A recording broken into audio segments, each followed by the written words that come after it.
students to use. Okay, so let's begin for our welcome week of virtual coaching calls. So today we are going to discuss time management, which is a topic that many of us, myself included, need help with. So my name is Renee Martinez, and I'm the Director of Advising Services. My role at the college is to help students not only with success coaching and advising, so we do a lot here. I also supervise our success coaches and work with them to ensure our students are successful. So let's go ahead and get started discussing time management. So before we begin I'm going to give you some tips later, so just bear with me for this first part. I wanted to make sure that you understood the differences between classes versus credit hours, because this is going to help us in a later activity to determine our time management. So each class meets for a certain number of hours a week. For example, English 111 meets 3 hours a week if you have an on-campus or virtual class. And the number of hours you meet per week equates to credit hours. So I've given you a sample schedule below, not below, but on the screen. So if you were taking ACA 122, that's 1 credit hour. If you're taking English 111, that's 3 credit hours. If you're taking Math 171, that's 4 credit hours, and Bio 110 is another 4 credit hours. Where do you find the credit hours? It is located on your schedules. It's also located in WebAdvisor when you go to register for your classes. Since classes started today, you should also see it on your schedule, on your syllabus for each of your classes. So if the above schedule that I mentioned was your schedule, please mute yourself so we can avoid some feedback. So if the schedule on the screen is your schedule, then you would be taking 4 classes, but our systems would read it as having 12 credit hours, meaning you would be in class for 12 credit hours. So that would be, if we were on campus, you would attend class 12 hours of your week. All right. So the number of credit hours determines your status as a student.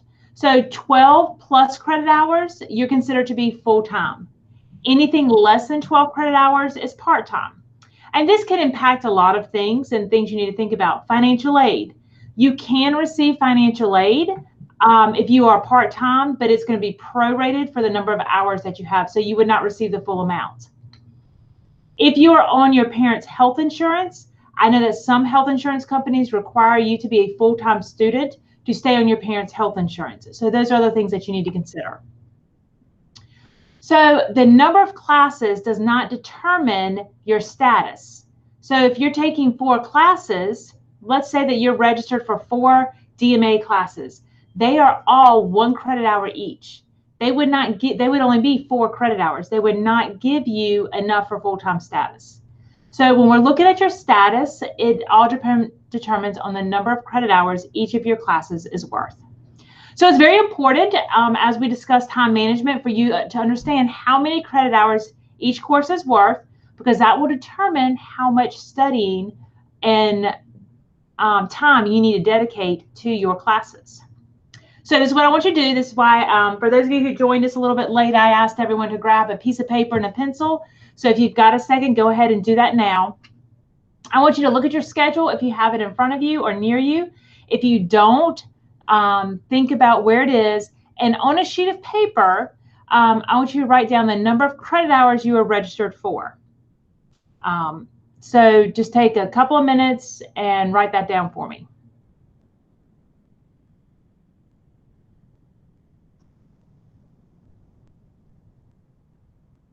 Since we are muted, once you have that written down, there is a little,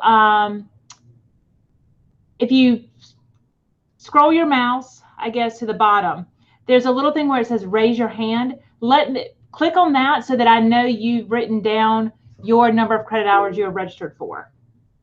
All right. This will help me gauge how much time we need to spend. If you have questions about the number of credit hours a class is, you can drop the question in the chat box and I'll be happy to answer it.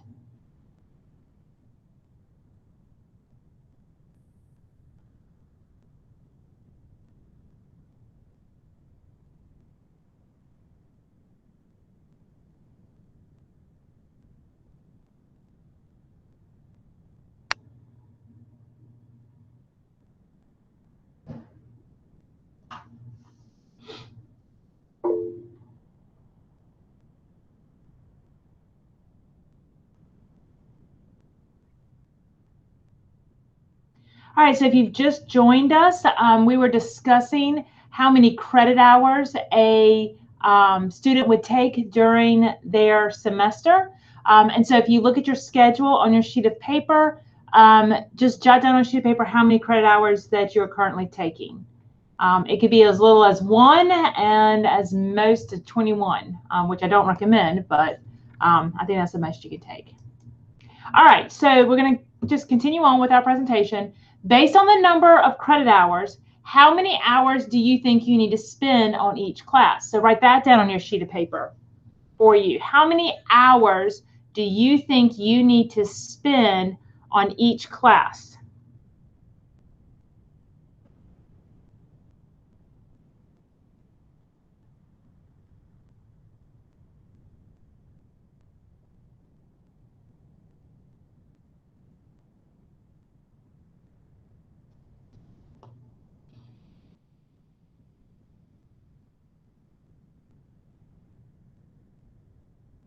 And it's okay if you don't know the answer because we're going to discuss it in a minute. I just wanted you to think about when we're discussing time management, there's a lot going on in our lives and we need to be aware of the amount of time our classes take to make sure we're successful.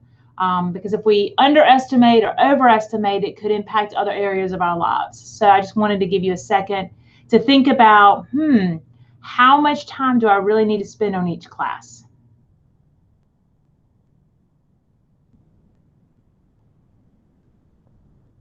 All right, so how much time is required? So what I'm about to present is this is on top of the time that you spend in class. If you are taking all online classes, you will probably be spending more hours than what I have listed on this spreadsheet or on the slide, because you will have to read the assignments, listen to the lectures that your instructor is giving. But the number of credit hours is based on the amount of work that is associated with each class. So that 1 credit hour class, like that ACA 122 class, you're going to average or maybe spend about 3 hours per week on that class. And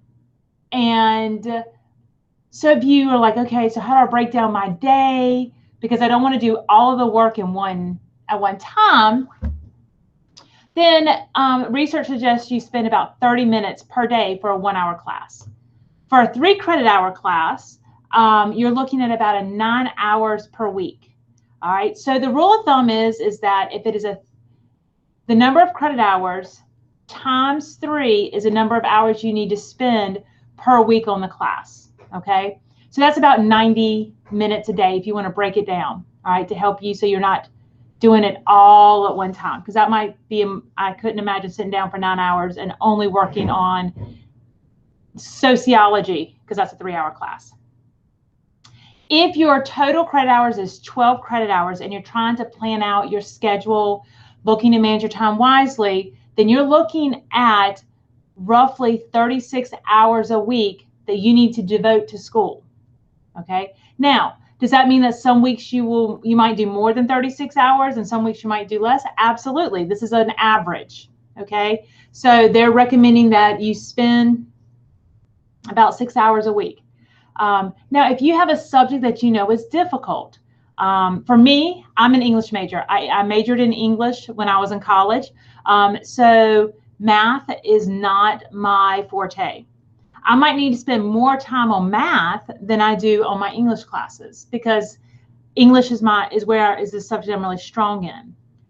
It might be opposite for you. If you're a very strong math or science person, You may need to spend more time in your English classes or your psychology or sociology. So these are just averages, and you have to figure out the time that is best for you to make sure that you are successful. And if this is your first semester back in school from a while of being out for whatever reason, it may take you a couple of weeks to adjust your schedule to figure it all out, and that's okay.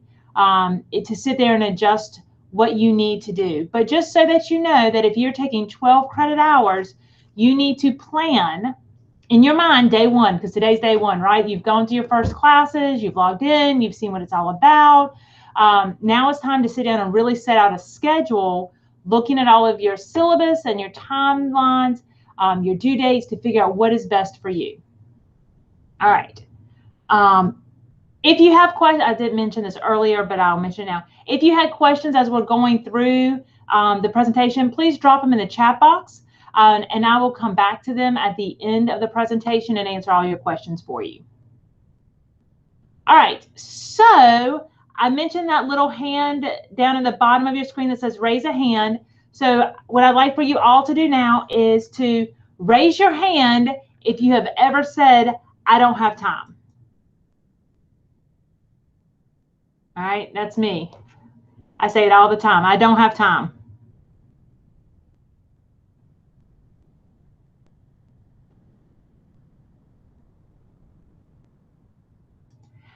All right, so sometimes we truly don't have time to do things, and sometimes we need to look at our priorities and what we're doing. I can say I don't have time to do something, and then I spend an hour looking at Facebook. Well, is Facebook really that important? No, I could have spent my time doing something a lot more productive, other than, not that Facebook is bad, but you know, this is a common phrase that we hear a lot. I don't have time to get the schoolwork done. I don't have time to do this. I don't have time to do that.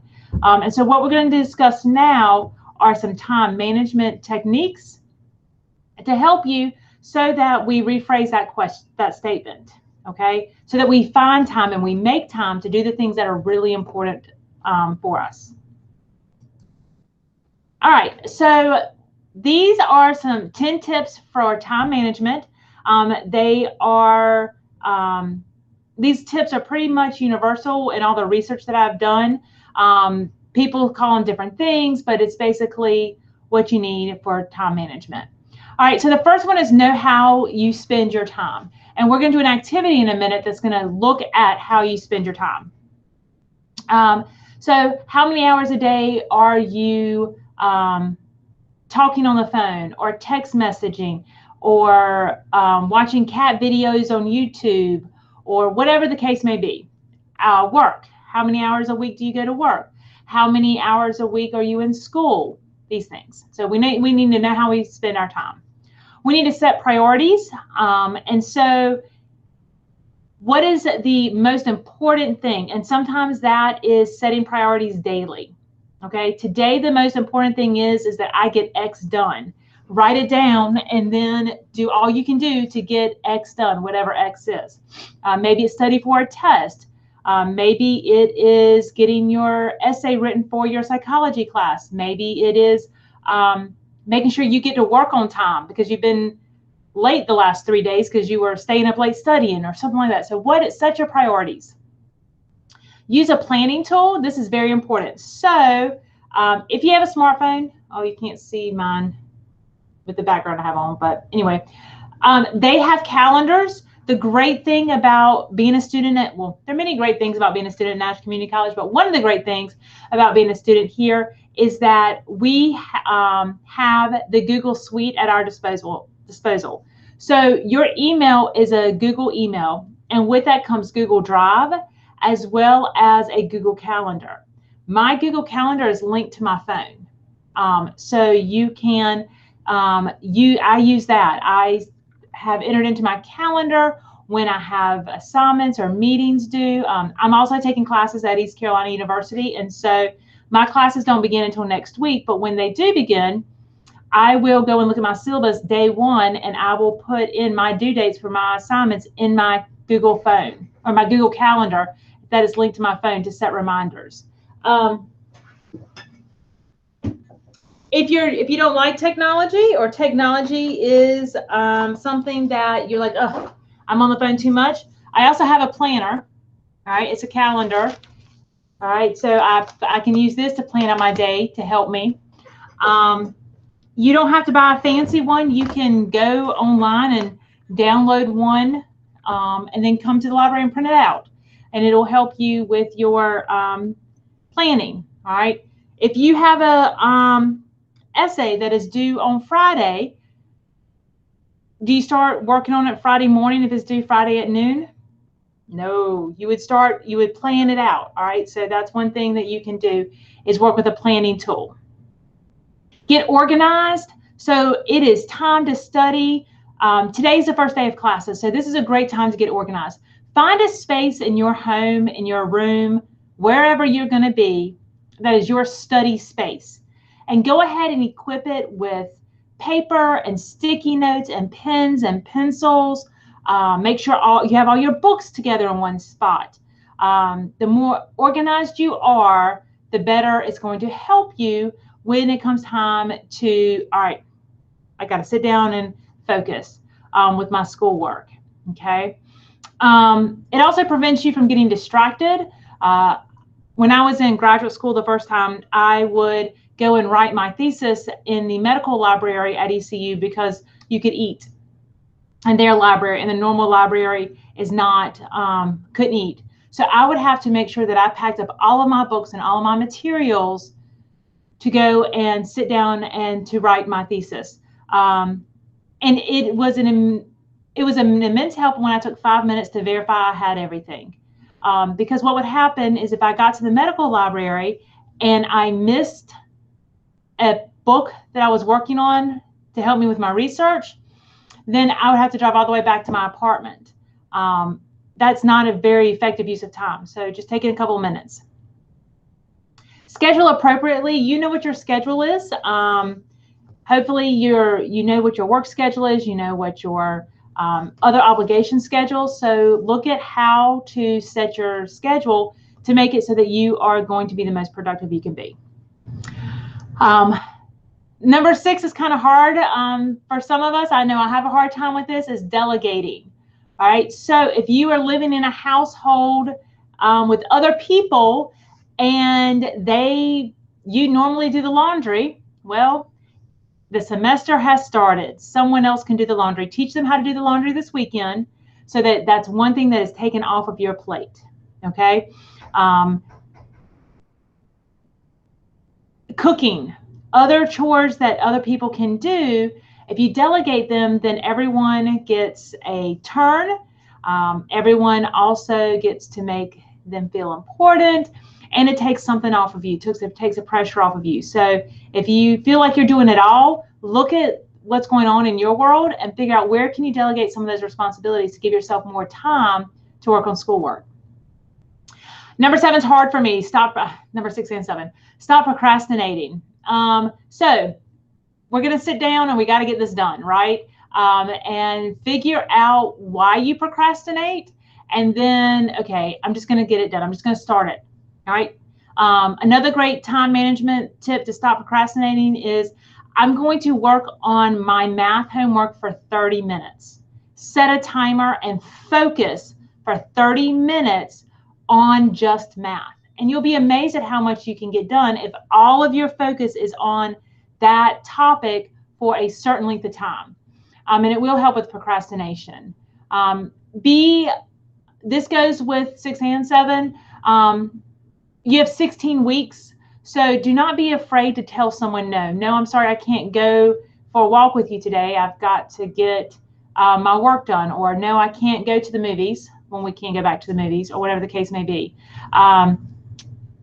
Spending time with family and friends is very important, but we need to be very careful about when and how we do that so that we don't get behind in our classes.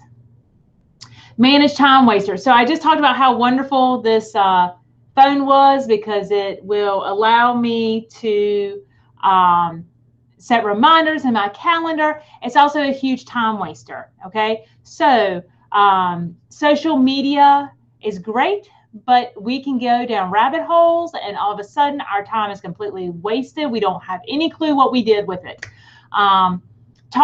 So find those aspects in your life that are time wasters. And then I'm not saying you can't do them, but just figure out a way to limit yourself. I know there's some apps on the smartphones where you can set limits to how much you can watch, and then it shuts the app down. That might be a good thing for you to investigate, things like that. Avoid multitasking. There's a myth that we can multitask, and actually your brain can't multitask. Researchers say when you're doing something, your brain stops and shifts to do something else. So right now on my screen, there are about 14 tabs open. Am I really multitasking with 14 tabs? No. Every time I click on a new tab, my brain stops what it's doing. It focuses on that, and then I have to re-engage to remember where I was. So again, just like the stop procrastinating, set time limits for yourself to get your work done, and then use that to help you. And number 10 is super important, especially now, and that is to stay healthy. Eat the right foods. You can see the gentleman in the picture is eating an apple and drinking a glass of orange juice.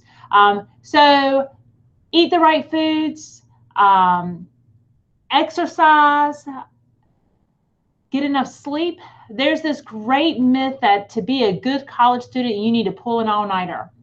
If we've managed our time wisely, we don't need to pull all-nighters because we've gotten everything done that we can do. And sleeping is so important to our mental and physical and spiritual health. So make sure that you are carving out enough time for you to sleep. I had a student once tell me that they took a 4-hour nap every afternoon. You don't need a 4-hour nap in the afternoon, not unless you're working third shift, and then you need more than 4 hours of sleep during the day. That was her time waster, was sleeping. So she set her alarm for 30 minutes to take a nap, and then she got up and she was much more refreshed and could actually get a lot of stuff done instead of sleeping for a whole 4 hours. But sleep is really important. Another way to help manage your time is to go to bed and wake up at the same time every morning, or go to bed at the same time every night and wake up at the same time every morning. This is good to get your body into a rhythm of when you're supposed to be awake and when you're supposed to be asleep. Another tip that some researchers say is to determine what type of day of the person you are. And so what that means is that some people are morning people. They get up and they're ready to rock and roll at 7:30 a.m. and they can plow through a whole bunch of work and they're good to go. But by 3 o'clock, their brain's shutting down. They just can't think anymore. Mundane tasks are what they need to focus on. Some people are middle of the day people. So from like 10 to 4, they're really great. They can get the most done. They're the most productive. And then some people are night owls, what we call night owls. And so they work really well at night. That's when they have their most creative energy. That's when they can get a lot done. So one thing to help you manage your time is to figure out when is your most productive time of the day. Okay. And when you do that, that was going to help you because that's when you need to focus in on your studying and on doing your schoolwork, if at all possible. Sometimes it doesn't always work because the class is only offered at a certain time. But if you can manage it, those are some tips for you. All right. So those are some 10 tips for time management. And now what I want us to do is I want us to spend a little bit of time about how you spend your time. So in the chat box, I have dropped a link for a Google Doc. So what I'd like for you to do is I would like for you to click on the Google Doc. And when you do so, this is what you should see. Okay? And when you do this, what I would like for you to do is to click File, Make a Copy.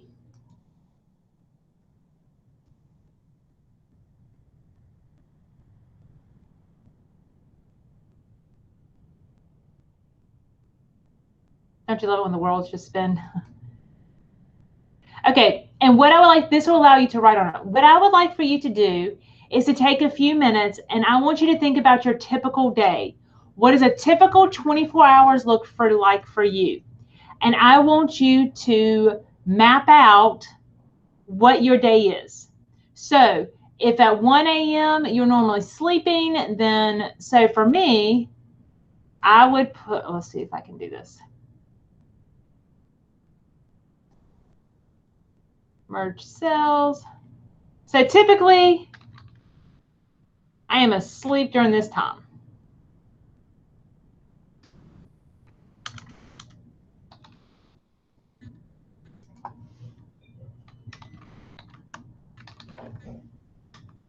All right, so go ahead and go through here and write down what your typical schedule is.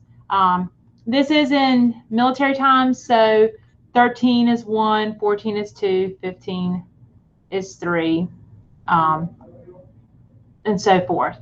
But I'm going to not talk for a while. It's in the top of the chat box. I'll repost it.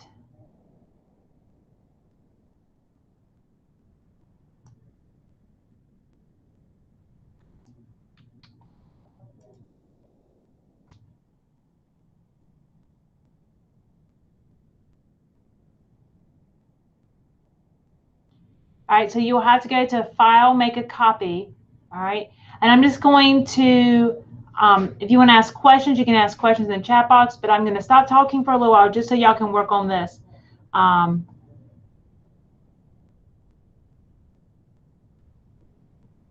You're welcome.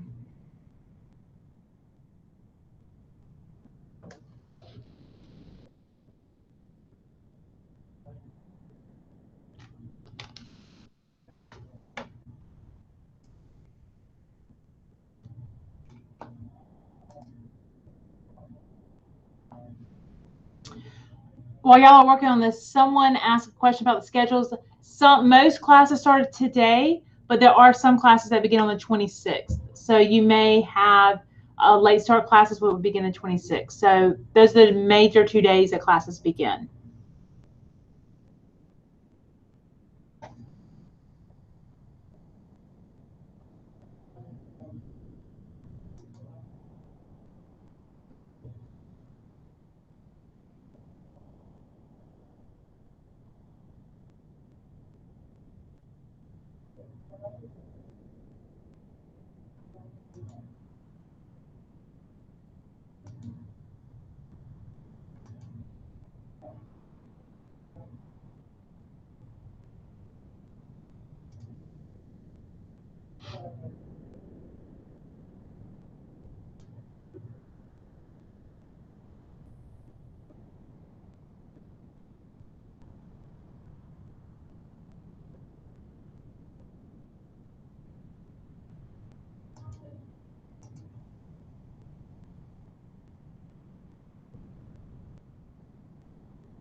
If your class begins on the 26th, you won't find any more information until the class opens up in Moodle on the 26th.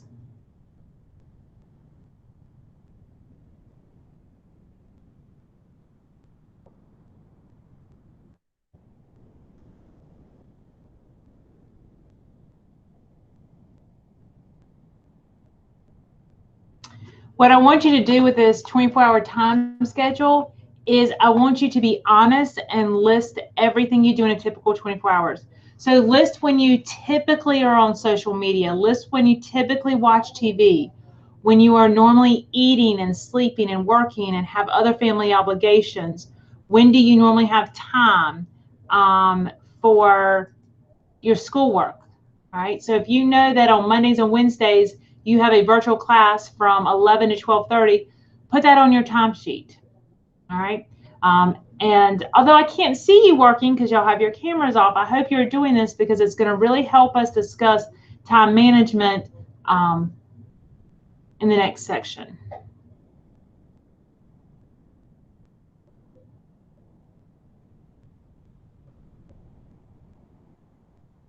And it's okay you have your cameras off. I wasn't saying that you need to turn them on. All right, let's use the raise your hand tool again. So raise your hand once you think you've got a typical good 24-hour day for you.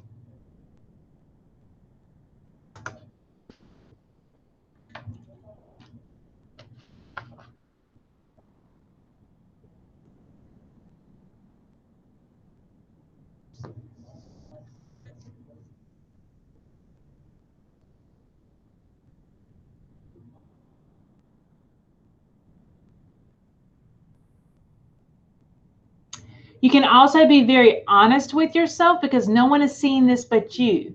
So don't be embarrassed that if on something that you have a regular basis of doing, or how long you spend sleeping or bathing or eating or any of the other various things we have to do on a daily basis, because this is just for your own personal reflection to help you figure out how to best manage your time, which is what today's session is all about, is self-reflection, giving you a couple of tools, but to really think about how you can manage your time better.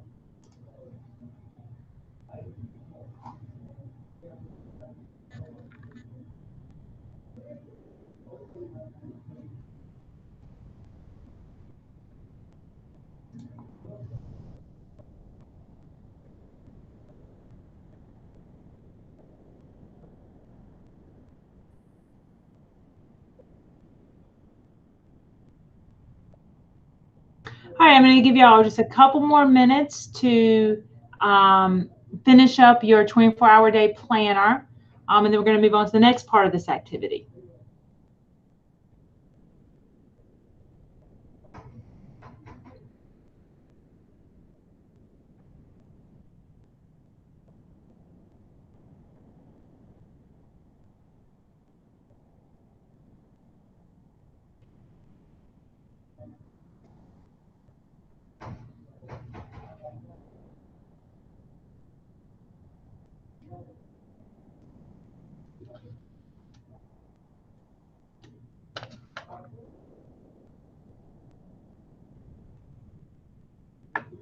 All right, so I'm hoping that most of you have a good start to your 24 hours. If you haven't fully completed it, then you've got at least a good start. So what I want you to do now is, again, I mentioned that a lot of this is about personal reflection and how you can determine how best to spend your time, and being honest with yourself. So looking at the calendars you created, looking at your typical 24 hours, where can you add time to study? What can you delete that is not urgent or mandatory? All right, so if you normally spend 4 hours a day on the Xbox or PlayStation, do you really need to spend 4 hours a day playing video games? If you are a game and simulation student, you might call that research, which I can completely understand. However, you also need to do your schoolwork for the game and simulation classes, to make sure that you are getting what you need to pass the class. So just look at your typical 24 hours and then look at where you can add time to study. All right, so and where can you delete something that is not urgent or mandatory? Going to work is mandatory if you want to, you know, enjoy the finer comforts of eating and shelter. So I wouldn't delete working, but if you're working 80 hours a week, that's a lot of overtime. Maybe you could cut back your hours a little. If you are, but everyone's situation is different, and so that might not be possible for some people. Where can you add time to study? So when I was in school, and children were in school as well, so obviously it was not in spring or fall, I would pick up my children from elementary school and I would take my book for my classes, and as I was sitting in the car pickup line, I would read and I would take notes, because that line takes forever. All right. But I was able to chip away a little bit at my own homework while I was sitting and waiting in line for them. So just 30 minutes here or 30 minutes there, there's things where you can just carve out a little bit here and a little bit there. And all of a sudden you have that time that we discussed earlier met by all the classes that you're taking. So it's really interesting if you will give yourself some self-reflection to figure out how I can better manage my time. And sometimes it's by looking at a worksheet of how you actually spend your day.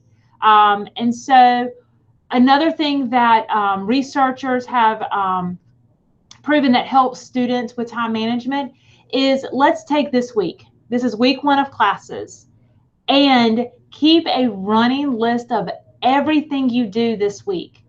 The time it takes you to log into the computer and complete your assignments, the time it takes you to cook dinner, the time it takes you to do your laundry, the time it takes for you to read to your children if you have children or siblings.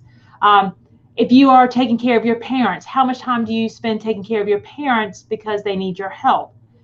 And so researchers have shown that when students or people take a week and they catalog their time intentionally for a week, they learn where they can adjust things to give themselves more time to study. So we no longer have to raise our hands to say, I don't have the time, because we have figured out what our time constraints are, and we can work with those. So that would be something I challenge each of you to do this week, is to just keep a running list of how much time you spend doing all the activities you spend. And then maybe Friday, reflect to see where you can cut out some of the non-essential activities. I know that for me personally, my non-essential activities are watching TV and social media. I don't have to, very much enjoy TV and social media. But when my classes start back up next week, because ECU is a week behind Nash Community College, I will not be watching as much TV or looking at social media as much, because I know that those are my time wasters, and that I have to be successful in my last class for this degree that I'm earning.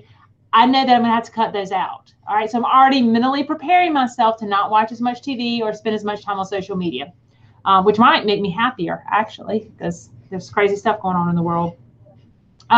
So take this week. I challenge each of you to take this week and to really catalog what you do, so that next week you've got a plan to better manage your time and to carve out some things that you want to do.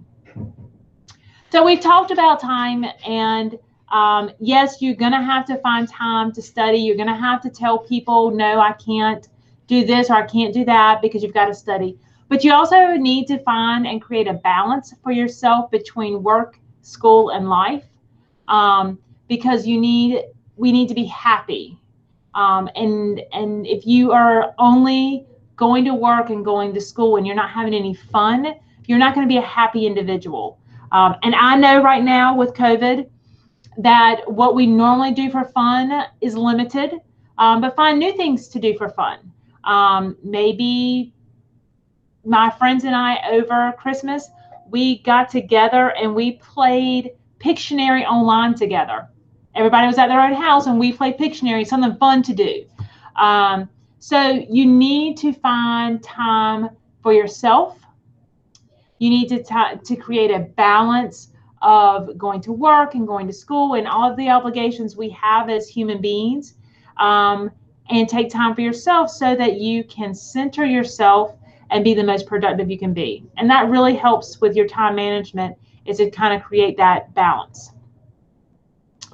Okay, so do you have any questions for me about time management? I'm going to now turn off the recording so that if you want to ask questions,